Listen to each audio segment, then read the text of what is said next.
Mazda, sebuah perusahaan otomotif Jepang yang dikenal dengan inovasi teknologi dan desain kendaraan, memiliki perjalanan panjang sejak didirikan hingga menjadi salah satu produsen mobil terkemuka di dunia.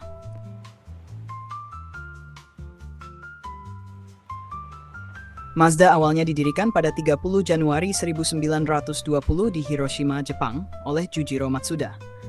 Pada awalnya perusahaan ini bernama Toyo Cork Kogyo Co. Ltd., sebuah perusahaan yang memproduksi bahan gabus industri, bukan kendaraan. Namun, perusahaan ini menghadapi kesulitan keuangan pada awal 1920-an, dan pada tahun 1927 berganti nama menjadi Toyo Kogyo Co. Ltd., meninggalkan bisnis gabus dan mulai memproduksi mesin dan peralatan industri berat. Tahun 1931 menjadi titik balik besar bagi Toyo Kogyo ketika mereka meluncurkan kendaraan bermotor 3 roda pertama mereka yang disebut Mazda Go. Kendaraan ini lebih mirip sepeda motor daripada mobil, tetapi cukup populer di pasar lokal Jepang pada masa itu. Nama Mazda dipilih sebagai penghormatan kepada Ahura Mazda, dewa kebijaksanaan dalam mitologi Zoroastrianisme, serta dianggap berasal dari nama keluarga pendirinya, Matsuda. Selama Perang Dunia II, Toyo Kogyo berkontribusi pada upaya perang Jepang dengan memproduksi peralatan militer, termasuk senapan Arisaka T-99. Setelah Hiroshima dibom pada tahun 1945, pabrik Toyo Kogyo mengalami kerusakan, namun perusahaan itu cepat pulih dan kembali berproduksi dalam waktu singkat setelah perang berakhir. Mereka terus memproduksi kendaraan 3 roda yang sangat diminati oleh ekonomi Jepang yang sedang bangkit. Pada tahun 1960, Mazda memulai perjalanan di industri otomotif penumpang dengan meluncurkan mobil pertamanya, Mazda R 360 Coupe, sebuah mobil kecil atau K-Car yang sangat populer di Jepang. Mobil ini memiliki mesin 356C CV Twin dan berpenggerak roda belakang. Keberhasilan Mazda R 360 menjadi fondasi bagi pertumbuhan Mazda di pasar mobil penumpang. Salah satu momen paling bersejarah dalam sejarah Mazda adalah pengembangan rotary engine, mesin rotary, sebuah inovasi mesin yang diadopsi Mazda dari penemuan Felix Wankel di Jerman. Pada tahun 1967, Mazda memperkenalkan Cosmosport 110S, mobil sport pertama yang menggunakan mesin rotary. Mesin ini lebih ringan dan lebih kompak dibandingkan mesin piston konvensional, memungkinkan performa tinggi dalam bodi yang lebih kecil. Mesin rotary menjadi identitas Mazda selama beberapa dekade, dan mereka terus menyempurnakannya hingga digunakan dalam berbagai model, termasuk RX Series, yang dimulai dengan Mazda RX-2 dan berlanjut dengan Mazda RX-7 yang sangat sukses di pasar global pada 1980-an. Pada 1970-an, Mazda mulai mengekspor mobil ke pasar Amerika Serikat dan negara-negara lain dengan model-model seperti Mazda Familia, dikenal sebagai Mazda 323 di pasar internasional, dan Mazda Capella, Mazda 626. Pada tahun 1979, Mazda menjalin kemitraan strategis dengan Ford Motor Company yang membeli 25% saham di Mazda. Kerjasama ini membantu Mazda mengatasi kesulitan finansial dan memperkuat posisi mereka di pasar global. Beberapa model hasil kolaborasi ini, seperti Ford Probe dan Mazda B-Series, menggunakan platform yang sama. Pada 1990-an, Mazda menghadapi masalah keuangan yang serius akibat krisis ekonomi Jepang, yang dikenal sebagai gelembung ekonomi Jepang. Pada saat itu, Mazda terlalu bergantung pada mesin rotary yang memiliki efisiensi bahan bakar rendah dan mulai kehilangan daya tarik di tengah meningkatnya kesadaran lingkungan dan krisis energi. Ford meningkatkan kepemilikan sahamnya di Mazda menjadi 33,4%, dan mengendalikan sebagian besar keputusan manajemen di perusahaan. Meskipun demikian, Mazda terus berinovasi.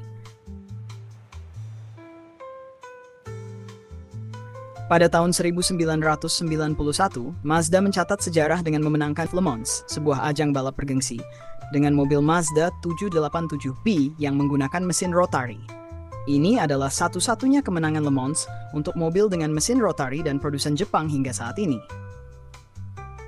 Pada akhir 1990-an, Mazda kembali bangkit dengan memperkenalkan beberapa model ikonik seperti Mazda MX-5 Miata, diperkenalkan pada 1989, yang menjadi salah satu mobil sport kecil terlaris sepanjang masa.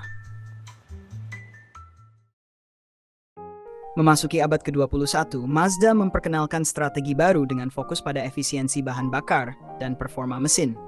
Mereka meluncurkan teknologi Skyactiv pada 2011, yang melibatkan peningkatan efisiensi mesin, transmisi, dan pengurangan berat kendaraan tanpa mengorbankan performa. Teknologi ini diterapkan pada model-model populer seperti Mazda 3, Mazda 6, dan Mazda CX-5. Mazda juga memperkenalkan filosofi desain baru yang disebut Kodo, Soul of Motion, yang memadukan estetika dan dinamika. Desain ini terinspirasi oleh gerakan alami dan memberikan tampilan yang lebih elegan dan dinamis pada mobil-mobil Mazda.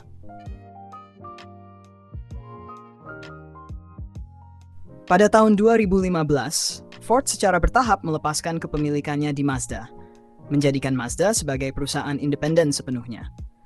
Mazda terus berinovasi dalam hal teknologi dan desain dengan fokus pada kendaraan ramah lingkungan dan berperforma tinggi. Mereka juga berinvestasi dalam pengembangan mobil listrik dan hybrid, mengikuti tren global menuju mobilitas yang lebih bersih. Pada 2020, Mazda merayakan 100 tahun berdirinya perusahaan dan terus mempertahankan reputasinya sebagai produsen mobil yang berinovasi, termasuk peluncuran model listrik pertamanya, Mazda MX-30. Mazda juga tetap fokus pada visinya untuk menciptakan mobil yang membuat manusia merasa terhubung dengan kendaraan dan tetap menjadi merek yang dikenal dengan kualitas, desain elegan, dan teknologi inovatif. Dari awal sebagai produsen mesin industri hingga menjadi produsen mobil global yang dihormati, Mazda memiliki sejarah yang kaya akan inovasi dan tantangan. Dari kendaraan roda 3 hingga mobil sport dengan mesin rotari, Mazda terus berkembang dan beradaptasi dengan perubahan zaman. Meskipun menghadapi masa-masa sulit, termasuk krisis ekonomi dan perubahan pasar, Mazda berhasil bangkit dengan teknologi Skyactiv dan filosofi desain Kodo yang membawanya ke era baru. Dengan masa depan yang menjanjikan di era kendaraan listrik dan otonom, Mazda terus menunjukkan komitmennya untuk menciptakan kendaraan yang menyeimbangkan efisiensi, performa, dan desain estetika yang unik.